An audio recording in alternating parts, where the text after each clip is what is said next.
Hello friends, welcome back to Pragati Mantra classes. My name is Shivangi Agarwal. तो जैसे कि स्टूडेंट्स, हमारी मैथ्स की लेक्चर सीरीज चल रही थी और लास्ट क्लास में हम लोगों ने अपना चैप्टर स्टार्ट किया था जिसका नाम था, जिसमें कि हमें फ्रीक्वेंसी टेबल के बारे में देखना था, हिस्टोग्राम के बारे में देखना था, अवर्गीकृत आंकड़ों के बारे में हमें देखना था। तो अभी तक के लेक्चर में हम लोग समझ चुके थे कि आखिर आंकड़े क्या होते हैं, अवर्गीकृत आंकड़े कौन से होते हैं, किस तरीके से हम टैली चिन्हों का यूज करते हैं, किस तरीके से हम जो हमारी बारंबारता बंटन होती है सारणी, वो किस तरीके से बनाते हैं। आज जो हम डिस्कशन करने वाले हैं स्टूडेंट्स, वो हम डिस्कशन करने वाले हैं किस चीज का, वो हम देखने वाले हैं आंकड़ों का वर्गीकरण।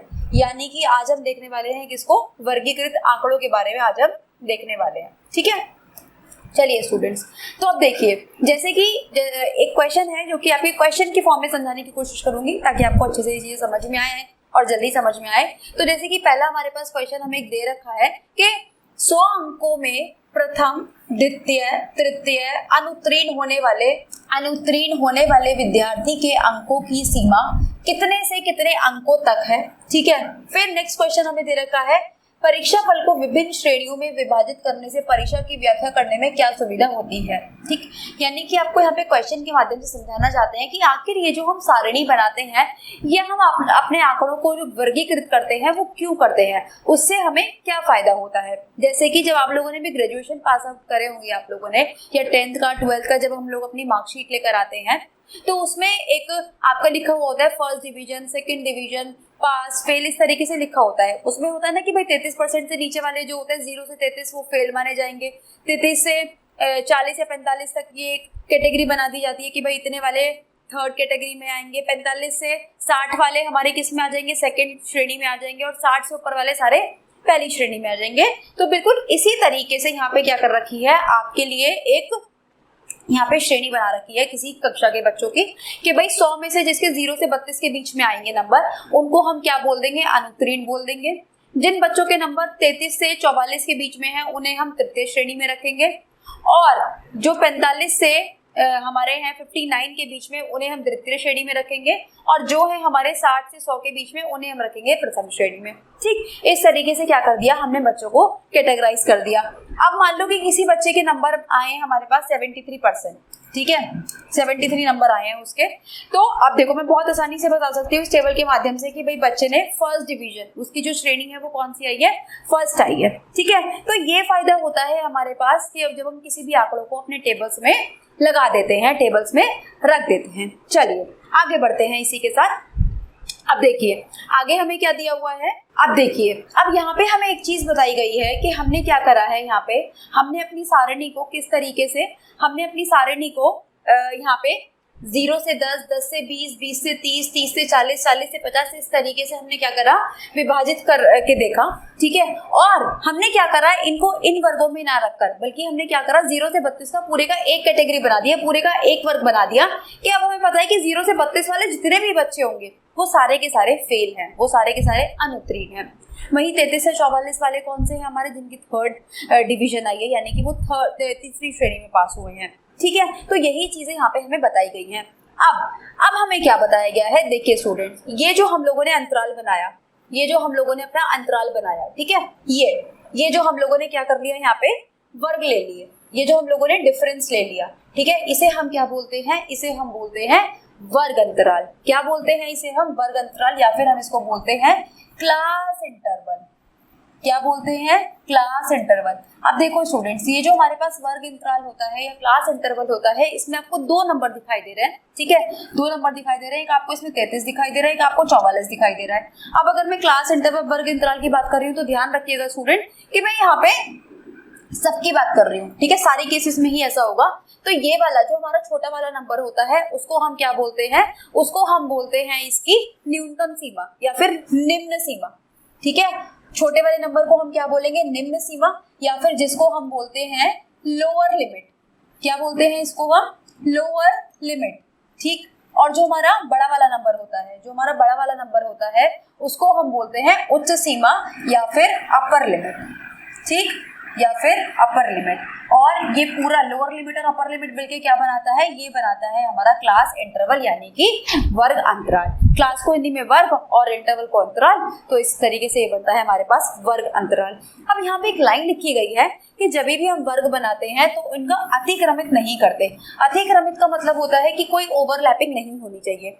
मतलब इस बात का क्या मतलब है, देखिए स्टूडेंट, अगर मैं कोई भी वर्ग अंतराल बना रही हूँ, ठीक है, मैं अगर कभी भी क्लास इंटरवल बना रही हूँ तो मैं कैसे बनाऊंगी भाई, या तो मैं ले लूंगी 0 से 10, ठीक है, फिर मैं ले सकती हूँ 10 से 20, फिर मैं ले सकती हूँ 20 से 30, ठीक है, फिर मैं ले सकती हूँ 30 से 40।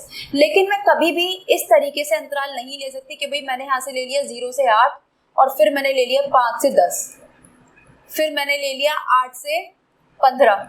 इस तरीके से मैं वर्ग अंतराल नहीं ले सकती, क्योंकि देखो यहाँ पे स्टूडेंट्स क्या हो रहा है कि अगर 0 से 8 है तो इसमें 0 से 8 का क्या मतलब होता है कि इसमें 0 1 2 3 4 5 6 7 8 7 तक सारे नंबर्स काउंट होंगे, ठीक है। अब अगर मैं नेक्स्ट अंतराल की बात करती हूँ तो इसमें 5 6 7 8 9 तक काउंट होंगे। तो हमें यही बात समझ में नहीं आएगी कि भाई 8 को ऊपर रखना है कि 8 को नीचे रखना है, या 7 को मैं ऊपर रखूँ या 7 को मैं नीचे रखूँ। तो इसीलिए हमें कभी भी जब हम अंतराल बनाते हैं तो हमें ओवरलैपिंग नहीं करानी होती, हम कभी भी ओवरलैपिंग नहीं करा सकते, नहीं तो हम अपनी टेबल को नहीं बना पाएंगे, ठीक है। तो एक तरीका तो ये हो सकता है कि 0 से 10, 10 से 20, या फिर दूसरा तरीका क्या हो सकता है कि मैं ले सकती हूँ 0 से 9, फिर 10 से 19, फिर 20 से 29, ठीक है, फिर 30 से 39, या तो इस तरीके से ले सकती हूँ, या फिर मैं दूसरा तरीका जो मैंने आपको बताया कि 0 से 10 ले लिया, 10 से 20 ले लिया, 20 से 30 ले लिया। दोनों ही कंडीशन में मेरे जो आंसर है वो ठीक बनेंगे। अब देखो इन दोनों में डिफरेंस क्या होता है वो भी मैं आपको बता देती हूँ। इस वाली बात में और इस वाली बात में एक ही डिफरेंस है, क्या, देखो अगर मैं 9 की काउंटिंग करना चाहूंगी तो 9 की काउंटिंग कहाँ पे होगी, 9 की काउंटिंग इसमें तो हो जाएगी, यानी कि जब हमारे दोनों नंबर सेम नहीं होंगे, पहले वाले वर्ग की उच्चतम सीमा और बाद वाले वर्ग की निम्न सीमा, अगर ये दोनों नंबर अलग अलग हैं तब हमें क्या करना होगा। अब मैं 9 को इसमें काउंट करूंगी इस वर्ग अंतराल में, लेकिन मैं यहाँ पे इस 10 को काउंट नहीं करूंगी। ध्यान से सुनना, मैंने क्या बोला कि अगर इस तरीके से ये ओवरलैप नहीं कर रहे हैं यानी कि अतिक्रमित नहीं हो रहे हैं, तब क्या होगा कि निम्न सीमा और उच्च सीमा दोनों ही उस अंतराल में काउंट होंगी, गिनी जाएंगी। देखो अभी ये बात आपको जब मैं क्वेश्चन कराऊंगी तब उसके बाद आपको और अच्छे से समझ में आ पाएगी। लेकिन अब यहाँ पे क्या हो रहा है, देखिए स्टूडेंट कि 10 यहाँ पे भी है, 10 यहाँ पे भी है, तो बात आएगी कि अगर 10 लिखा हुआ है तो कहाँ काउंट करेंगे उसको, तो ध्यान रखिएगा हमेशा उसको निम्न सीमा में काउंट करा जाता है, उच्च सीमा में उसको काउंट हम नहीं करते हैं। मतलब हम 10 अगर लिखा हुआ होगा तो हम 10 को यहाँ पे काउंट ना करके 10 को हम यहाँ पे काउंट करेंगे। मतलब क्या हुआ कि निम्न सीमा तो काउंट होती है, लोअर लिमिट तो काउंट होती है, लेकिन अपर लिमिट काउंट नहीं होती। कब, जब ये दोनों नंबर सेम होते हैं, इसमें काउंट होगी, क्योंकि नंबर यहाँ पे सेम नहीं है। तो यहाँ तो सिंपल बात है कि 9 को अगर मुझे काउंट करना है तो मुझे पहले अंतराल में लेना पड़ेगा, 19 को अगर मुझे काउंट करना है तो मुझे दूसरे अंतराल में लेना पड़ेगा, 29 को मुझे काउंट करना है तो तीसरे अंतराल में लेना पड़ेगा। लेकिन कंफ्यूजन कहाँ होती है बच्चों को कि भाई 20 है, 20 यहाँ भी लिखा हुआ है यहाँ भी लिखा हुआ है, तो किस में काउंट करें, या दोनों में लगा दे, तो नहीं, जहां हमारी निम्न सीमा होती है उस अंतराल में हम उसको काउंट करते हैं। तो अब अगर मैं बात करूं इस अंतराल की, तो 0 से लेकर 9 तक जितने भी नंबर होंगे वो सब इसके अंदर आएंगे। यहाँ पे 10 से लेके 19 तक जितने भी नंबर होंगे वो सारे इसके बीच में आएंगे, 20 से लेके 29 तक जितने नंबर होंगे वो सारे इस अंतराल में आएंगे। तो आई होप ये सब चीजें आपको अब क्लियर है। चलिए इसी के साथ बढ़ते हैं हम आगे। तो अब देखिए स्टूडेंट, जैसे कि नेक्स्ट क्वेश्चन हमारे सामने है कि निम्नलिखित बारंबारता बंटन सारणी का अध्ययन कीजिए और उसके नीचे दिए गए प्रश्नों का उत्तर दीजिए। अब देखो स्टूडेंट, जो मैंने आपको बताया था ना कि पेट के एग्जाम में आपके 20 मार्क्स का आपसे क्वेश्चन पूछे जाते हैं ग्राफ से, तो इसी तरीके से पूछे जाते हैं। 10 मार्क्स तो आपके आते हैं कि ग्राफ के थ्रू, और 10 मार्क्स आपसे इस तरीके की टेबल दे दी जाती है और उसमें से आपसे क्वेश्चन पूछे जाते हैं। तो इसीलिए मैं कह रही थी कि इस चैप्टर से आप सोच के देखो कि 20 नंबर के 100 में से 20 नंबर की आप वेटेज जो बेसिक्स है वो आप इस चैप्टर से क्लियर कर सकते हो। तो ये अपने आप में कितनी बड़ी बात है कि आप डीएलएड के साथ साथ अपनी पेट की एग्जाम की तैयारी भी यहाँ से आराम से कर सकते हो, ठीक है। तो जैसे कि यहाँ पे पहला क्वेश्चन है हमारे पास। अब पहला क्वेश्चन क्या है, सबसे पहले तो हमें एक टेबल दी गई है कि यहाँ पे क्या है, रुपयों की दैनिक आय यानी कि कितने रुपए में वो कमा पाते हैं एक दिन में, वो बताया गया है। और श्रमिकों की संख्या कि भाई जो इतने हमारे पास श्रमिक हैं, इतनी जो लेबर है वो 100 से 125 के बीच में कमा लेती है, ठीक है। जो 23 हमारे पास लेबर है वो 125 से श्रमिक हैं 125 से 150 के बीच में कमा लेते हैं। इस तरीके से हमें यहाँ पे एक टेबल दी गई है। अब उसके टेबल के बेसिस पे, सारणी के बेसिस पे हमसे कुछ क्वेश्चन पूछे गए हैं, तो उन क्वेश्चंस को आंसर हम कैसे करेंगे, इस टेबल को थॉरोली रीड करके कि इस टेबल से हमसे किस तरीके से क्या क्वेश्चन पूछे गए हैं। तो ये क्वेश्चन को आराम से पढ़ते हैं, समझते हैं और देखते हैं कि कैसे हम इनके आंसर्स दे सकते हैं। सबसे पहला क्वेश्चन हमसे पूछा गया है, वर्ग अंतराल की माप क्या है। तो देखिए स्टूडेंट्स, वर्ग अंतराल की माप, जब भी आपसे वो इस टाइप का क्वेश्चन पूछेगा तो आपको सिंपली क्या करना है, इस तरीके से ये जो ऑल्टरनेट दो नंबर है, आप किसी भी दो ऑल्टरनेट नंबर को ले लीजिए, कोई भी, ठीक है, इधर से भी ले सकते हो, दो हम उच्च सीमा भी ले सकते हैं, दो हम निम्न सीमा भी ले सकते हैं, लेकिन लगातार वाली होनी चाहिए, मतलब साथ साथ होनी चाहिए। ऐसा ना हो कि आपने एक नंबर ये ले लिया और आपने एक नंबर ये ले लिया, तब हमारा आंसर गलत हो जाएगा। दो नंबर साथ साथ वाले होने चाहिए, चाहे निम्न सीमा हो चाहे उच्च सीमा हो, ठीक है। हमें क्या करना है, उन दोनों को आपस में माइनस कर देना है। तो जैसे कि मान लीजिए अगर मैं यहाँ से 225 में से 200 को माइनस कर देती हूँ, 225 में से 200 को माइनस कर देती हूँ, तो वर्ग अंतराल हमारा कितना आ जाएगा, ये आ जाएगा 25, ठीक है। तो वर्ग अंतराल की माप क्या है, 25, यानी कि हमने 25 का डिफरेंस लिया हुआ है, और चाहे तो आप ये बात देख भी सकते हैं। इसके बाद हमसे पूछा गया है किस वर्ग की बारंबारता सबसे अधिक है। अब हमसे पूछा गया है बारंबारता, यानी कि फ्रीक्वेंसी सबसे ज्यादा किसकी है। तो आइए फ्रीक्वेंसी की तरफ चलते हैं, बारंबारता की तरफ चलते हैं।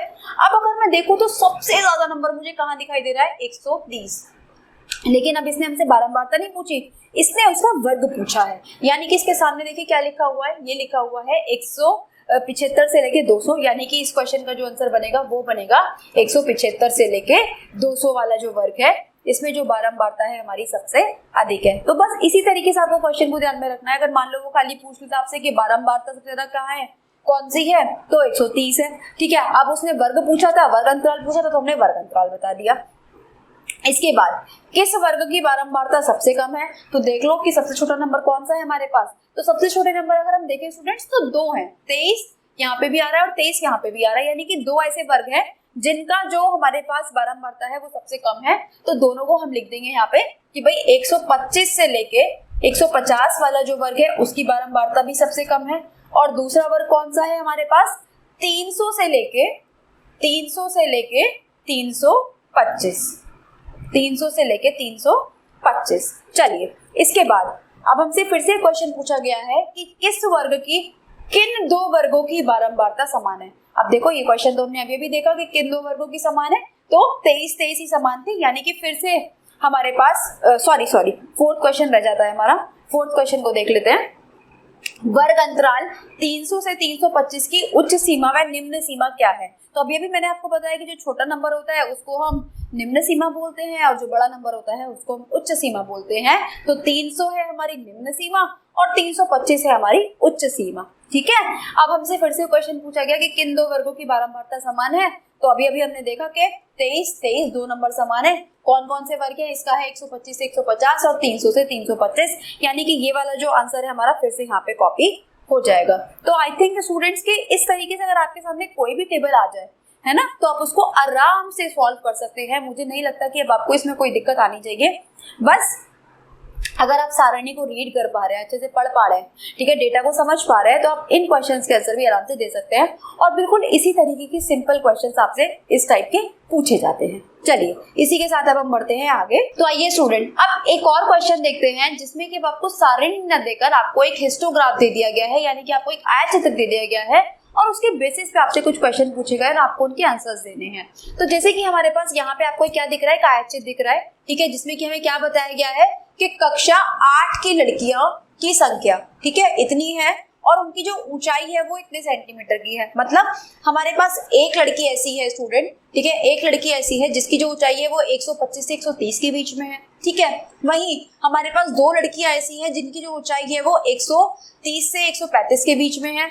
वहीं तीन लड़कियां ऐसी हैं जिनकी ऊंचाई, जिनकी जो हाइट है वो 135 से 140 सेंटीमीटर के बीच में है। फिर 6 लड़कियां ऐसी हैं जिनकी जो हाइट है वो 140 से 145 के बीच में है। फिर 4 लड़कियां ऐसी हैं जिनकी हाइट ऊंचाई 145 से 150 के बीच में। 2 ऐसी हैं जो 150 से 155 के बीच में, और एक लड़की ऐसी है जो 155 से 160 के बीच में आती है। ये हमें दिया गया है आंकड़े, ठीक है, ये हमें दिया हुआ है डेटा। किस फॉर्म में ये दिया हुआ है, हमें हिस्टोग्राफी की फॉर्म में, ठीक है, आयतचित्र की फॉर्म में। आइए देखते हैं कि क्या क्या क्वेश्चन उसने हमसे इस हिस्टोग्राम के बेसिस पे पूछे हैं। तो जैसे कि पहला क्वेश्चन उसने हमसे पूछा है, इस आयत चित्र द्वारा क्या सूचना दी जा रही है। तो बिल्कुल आप आराम से बता सकते हो क्या सूचना दी जा रही है कि कक्षा 8 की लड़कियों की ऊंचाई, ठीक है, कि कक्षा 8 की लड़कियों की ऊंचाई कितने सेंटीमीटर की है, ये सूचना हमें यहाँ पे दी जा रही है। तो फर्स्ट क्वेश्चन का आंसर क्या बनेगा कि कक्षा 8 की लड़कियों की हाइट के बारे में, ऊंचाई के बारे में हमें यहाँ पे